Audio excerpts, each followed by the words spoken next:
Hi, welcome to Meet Up with Austin. I'm Austin Furman, and today we're meeting up with Larry Adamson, CEO and President of the Midnight Mission. Larry, good to have you here today. Austin, it's my pleasure to be with you and be with everyone here at KBEV. Thank you for coming. I know you're a very busy guy. So first, tell us about your childhood and growing up and education and your career leading up to this position of leadership that you have right now. Well, I'm an Angelino, born and raised here in Los Angeles, graduate of Venice High School, not too far from here. So I've never really been able to get too far away, I guess is the answer to that. Went to college here also at Cal State Los Angeles, a degree in criminal justice. Spent an early part of my career in law enforcement, left law enforcement, and went to the Auto Club of Southern California where I was their senior vice president for a number of years, and had an opportunity to do something that I thought was very meaningful in my life. I took early retirement, and for the last 19 years have run the Midnight Mission here in Los Angeles, the oldest human service agency in LA. You said you worked for the Auto Club. For how long? I was there for 24 years. 24 years, wow. Well, tell us some of your most proud accomplishments. Well, outside of my family, which is obviously my proudest accomplishment, I think these last 19 years with the Midnight Mission and being able to help people find their place in our society and be able to rejoin society, to regain self-esteem and self-worth, which is really the business that we're in, to overcome all of those demons in their lives. That's really, I think, the greatest accomplishment that I feel in my life. I'm not sure there's any greater reward than being able to help save people's lives. Mm-hmm. How do you compare the Midnight Mission now to maybe 15 or 20 years ago? Well, the entire homeless services industry has really changed the services that we're now required to provide. You know, if you take a look 30, 40 years ago, the average age of those, particularly in Skid Row, and that's where my facility is, right in the heart of homelessness here in Southern California, we had, average age was 60, 65 years old, mostly post-war people that had come and, the old kind of TV image of, the drunk on Skid Row. Today, the average ages are, around 40 years old, 45 years old. So they're young people. So what has changed is the way we have to attempt to address this whole issue. It's no longer how do we keep you comfortable as you live out the remainder of life. Now it's how do we change your life. Yeah. Do you think that the people in our city and community have changed their views on homelessness over the last 15, 20 years? Well, I think they're more engaged today, partly because it's become an increasingly large problem that affects communities outside of just Skid Row, the traditional area. We have 42,000 people who unfortunately find the street is their home every night. That's the equivalent of Dodger Stadium being sold out virtually every night, just with people living on our sidewalks, in our alleys, in places not meant for human habitation. What is your toughest moment during your tenure as the president of the Midnight Mission? Well, I think, anybody that's in my industry, anybody in the hospital industry, whatever, where you're dealing with human life, is that occasionally we're not successful. And, I've had to be at the side of people dying and been called at night when somebody is overdosed and somebody that has gone through your program or is in your program that is decided to make a bad decision. I think those are the toughest decisions or toughest things that occur in your life. So, do you think homelessness has gotten better in general in Los Angeles? Well, it certainly hasn't gotten smaller. So I guess if I answer your question from the standpoint, are we successful in addressing it? The answer is absolutely not. It's getting worse. We just finished the homeless count last week, a couple weeks ago here in Los Angeles. It's done across the nation. We did it the last week of January. The numbers will be out in April, and I think by all indication, unfortunately, I think the numbers are going to be up again. So the answer is no. But I think the standpoint of understanding the funnels that bring people into homelessness, then it's understandable. Now, how we address those funnels in the future and whether or not we have the fortitude, both governmentally, judicially, and as communities to address that, that's going to be the true answer. Do you think that homelessness is sort of a thing where people just brush off, not just in Los Angeles, but in all of America? No, I think that many people, and I will say that particularly younger people today, I think have a greater sense of urgency in attempting and wanting to address this issue. All of us, but for the grace of God, could be one incident away from becoming homeless. We just never know. And I think a lot of people come to that realization. I think, I give much credit to Southern California and the people that live here, that they do care about this issue. I think where they become paralyzed is knowing what to do about it.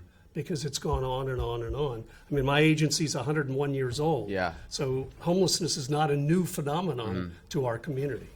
What are your day-to-day job responsibilities? Well, as a CEO of any corporation, mine is no different than, I guess it's different than Apple's is today dealing with the FBI. But my job is to run the organization.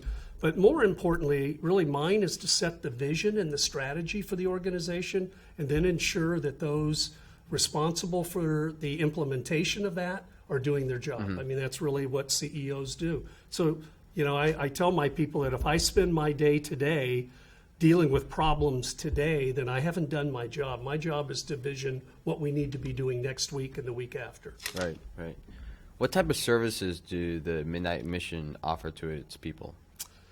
Well, we have really two major pieces of what we do. We have always been the primary provider of subsistence to the people of the streets of Los Angeles. Right. So we feed those that walk in our door that are hungry. We clothe those that come in that are naked. And so that piece of what we do, we serve 1 million meals a year just out of my facility. We're the largest feeder of people outside of institutional feeding that goes on in prison systems or whatever. So that piece of what we do, we've done for 101 years, and we continue to do it every day. Provide emergency services, showers, etc., for anybody that walks off the street that's in need. But the bigger piece of what we do today that is really, when you ask about how things have changed or whatever, is really the recovery side. How do we, it's not merely just feeding people anymore, it's how do we change the circumstance of their life, and how do we give them the tools to be able to rejoin society and become self-sufficient again? Because that's really the standard by which you in Southern California should hold any agency. It shouldn't just be, or can you continue to help them in their circumstance, but how do we change that circumstance so that they can become a productive member of society again, not one that has to take from it. Can any homeless person just walk into Midnight Mission? Anyone can walk in. Our doors are open 24/7, and we take anyone that walks in our door that says, I need your help. What do you want your legacy to be? I guess anyone that goes into this industry, the legacy I want are those that left our program and are now out being productive in our society again. I mean, it's really through them, not through me. I some of my legacies there, I'm sure, are going to be that, we built a new facility about 12 years ago that quadrupled our size and our capacity, and we did it with debt-free. Yeah. We raised the money to do it. And I mean, those are some of the more practical things that people will say, well, this all occurred during his administration. But to me, it's the people that we helped. That's, we've saved a lot of lives in the last 19 years. Yeah, indeed you have. You are retiring. I am. Where do you see Midnight Mission heading in the next 2, 3, 5 years? Well, I think, given the demand, our continued service criteria is going to be essential. I think we're going to play an even greater role in the future, and I think where I think the agency, think we've built a name as being a leader in the industry. Some of our innovations that we've put in place are now being modeled across the country.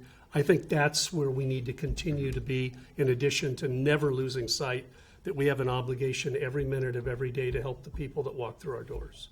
Why do you want to retire right now?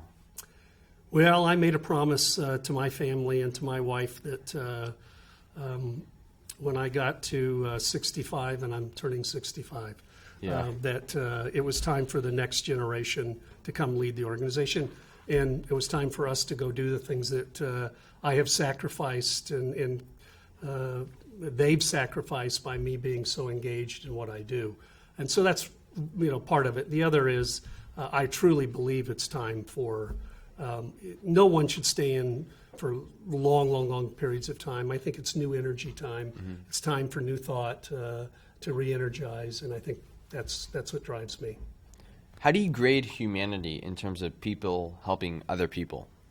Well, I think the answer is going to be defined by geography. Mm-hmm. I am clear that Southern Californians in general get a very high score. I think they'd really, truly care. I don't believe, however, that that's the case throughout the world, and certainly even in other parts of the United States. I think we care here. We'd like to see better community. If we're striving to build greater communities, it doesn't necessarily start with how many billionaires we create, mm-hmm. but how we treat those at the lowest rung of our society's ladder. Tell me about the satisfaction that you get when you hear from people turning their lives around, making something out of nothing. Well, I'll share this with you.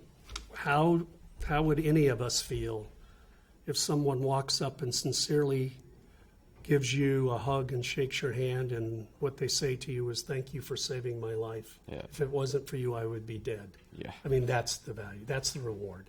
I tell people that all the time. The reward in charity business and those that choose to go into it obviously is not the paycheck. So the reward is the ability to help people. What do you think is the number one lesson you've learned in the last 20 years working at the Midnight Mission? Well, that you can't believe the image that people have of those that are struggling in our society. That people have value, and that if you can find that value, and if you can work with them on that value, it is amazing what the reward and the return mm-hmm. can be. It is amazing what the reward and the return can be. That is Meet Up with Austin. I'm Austin Furman with my very special guest today, Larry Adamson. Thank you, and we'll see you next time on the next episode of Meet Up with Austin.